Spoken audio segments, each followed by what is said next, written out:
কি কৃষক ভাই বোনেরা আমাদের টাকা বছরে 10,000 টাকা করে পান তো?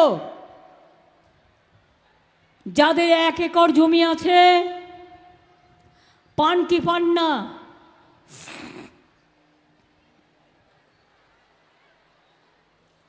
কৃষকরা কি এখানে উপস্থিত আছেন? যার 3 কাঠা জমি আছে সেও কিন্তু 4,000 টাকা পান। এটা কেন্দ্রের নয়, এটা আমাদের ক্রপ ইন্স্যুরেন্স স্কিম, বিনা পয়সায় শস্য বীমা আমরা করে দিই, মোদি সরকার নয়। কৃষি জমি বিক্রি করতে গেলে মিউটেশন ফি ওটাও আপনাদের দিতে হয় না। আজকে যে বিজেপি বড় বড় কথা বলছে আর বাংলার বদনাম করছে আর বলছে বাংলা থেকে মমতা ব্যানার্জিকে হাঁটাও। আমি বলি মমতা ব্যানার্জি যতদিন বেঁচে থাকবে বাংলায় থাকবে, তোদের কারো ক্ষমতা নেই মমতা ব্যানার্জির একটা চুলো স্পর্শ করা। কিন্তু তোমরা, একটা ছোট্টবেলায় পড়েছিলাম আলিবাবা তার 40 চোর। বিজেপি পার্টির 2 জন নেতা আর সবাই ক্রেতা। 2 জন নেতা, একজনের নাম মধুবাবু আর একজনের নাম বিধুবাবু। আজকে সারা দেশটাকে লুট করে দিয়েছে। এ কথা আমি বললে দোষ হবে তো? যখন অর্থমন্ত্রীর স্বামী দাঁড়িয়ে বলেন যে দেশ লুট হয়ে গেল, দেশে আর কোনোদিনও নির্বাচন হবে না, এই মোদি যদি আসে একে হাঁটান, দেশ থেকে বাঁচান, যদি বাঁচতে চান ইমিডিয়েট হাঁটান। সব লুট করে নিয়েছে। নোটবন্দির সময় জনগণের টাকা লুট করেছে, কালো টাকা ফেরত আনবে বলে লুট করেছে, প্রত্যেকের অ্যাকাউন্টে 15 লাখ টাকা দেবে বলেছে, 1 পয়সাও দেয়নি। আর আজকে রোজ বিবৃতি দিচ্ছে আপনাদের নাকি বিনা পয়সায় গ্যাস দিচ্ছে, পাচ্ছেন কি মা বোনেরা?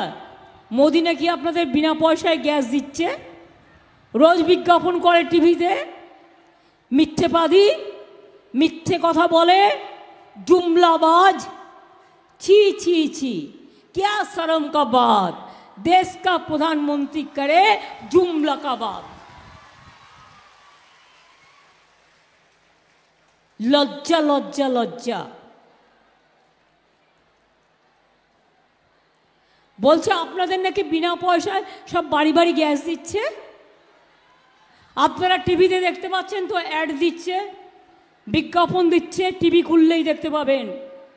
ওরা এত টাকা চুরি করেছে জনগণের, 100 দিনের কাজের টাকা দেয়নি। যে গরিব লোকগুলো মাথায় করে রোদ্দুরে ঝড়ে জলে মাটি বয়ে নিয়ে যায়, ইট বয়ে নিয়ে যায়, মায়েরা পর্যন্ত 3 বছর তাদের টাকা দেয়নি, আটকে রেখে দিয়েছে। আর আজ বিজ্ঞাপনের নামে কোটি কোটি টাকা খরচ করছে। কোথার থেকে এলো? মধু বিধু 2 ভাই দুর্নীতি করে, তাই তো এবার সময় এলো ওদের বিদায় দেবেন ভাই। পাল্টে দিন, পাল্টে দিন, বদলে দিন। দিল্লিতে মানুষ 10 বছর ধরে ক্ষমতায় রেখেছে, আমরা যেটা বলি আমরা সেটা করে দেখাই। আমার মুখ দিয়ে আপনারা একটা কথা বের করতে পারবেন না যেটা আমি কথা দিতে পারবো না, রাখতে পারবো না।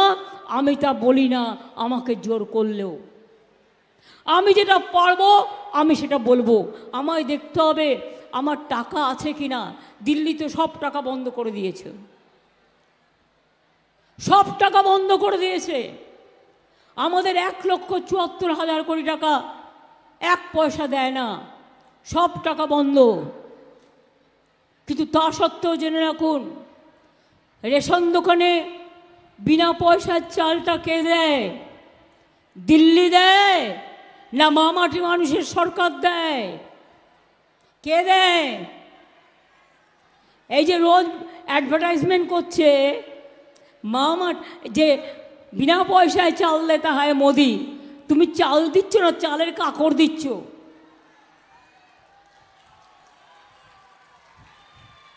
বিনা পয়সায় চাল দিতে গেলে বছরে 32,000 কোটি টাকা লাগে 9 কোটি লোকের জন্য। এই সব টাকাটা আমরা দিয়েছি, কেন্দ্রীয় সরকার 2 বছর ধরে একটা পয়সা দেয়নি। ভেবেছিল রেশনটা আমরা বন্ধ করে দেবো, আমরা বন্ধ করিনি, আমরা ওদের ভোটটা বন্ধ করে দেবো, ওদের আমরা জব্দ